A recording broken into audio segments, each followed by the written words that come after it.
আমরা পিস্টনটার সাথে piston ring এবং সিলিন্ডারের সাথে রিংয়ের অ্যাডজাস্টমেন্ট এখন করে নেব এবং এটা দেখব যে আসলে কী অবস্থা আছে, রিংয়ের গ্যাপটা কী পরিমাণে ফাঁক আছে, আদতেও বা ফাঁক আছে কি না এই জিনিসটা সবার আগে চেক করে নেব, তারপরে আমরা কিন্তু ফিটিং করব। এখানে আপনাদেরকে দেখানো মুশকিল, কারণ অবশ্য দেখতে পাওয়া যাচ্ছে মনে হয় একটা নির্দিষ্ট পরিমাণে গ্যাপ রাখে এটা আমরা কিন্তু ফিটিং করতে হয়।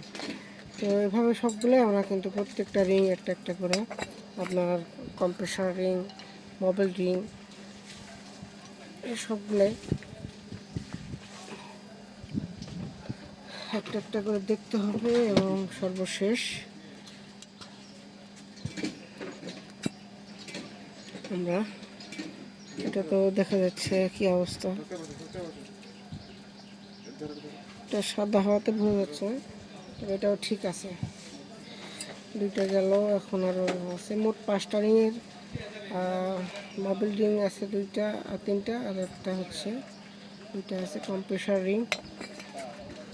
সবগুলোই আমাদেরকে চেক করতে হবে একটা একটা করে, কারণ এটা খুব সেটিংগুলোর মধ্যে এটা একটা সবচেয়ে গুরুত্বপূর্ণ বিষয় যে আমাদেরকে মোবাইল রিংগুলো সিলিন্ডারের সাথে দেখা যাচ্ছে ঠিক আছে। এভাবে আমরা পরেরটাও দেখব।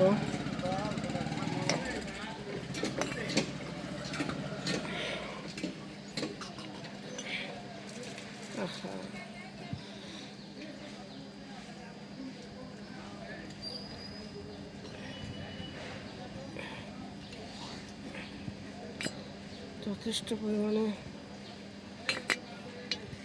ওখানে খুবই ধীর স্থির এবং মনোযোগ দিয়ে কাজগুলো করতে হয়, তাছাড়া একটু 19-20 হয়ে গেলেই এটা রেজাল্ট আপনি পাবেন না। টাকা খরচা ঠিকই হবে, আপনার সময়ও চলে যাবে, কিন্তু আপনার এটা একটা এই যে কাজটা আমরা করতেছি এটা কিন্তু সঠিক মনোভাব আপনি পাবেন না। পিস্টনটার এই অবস্থা এসটিডি ভিনি, ঠিক আছে।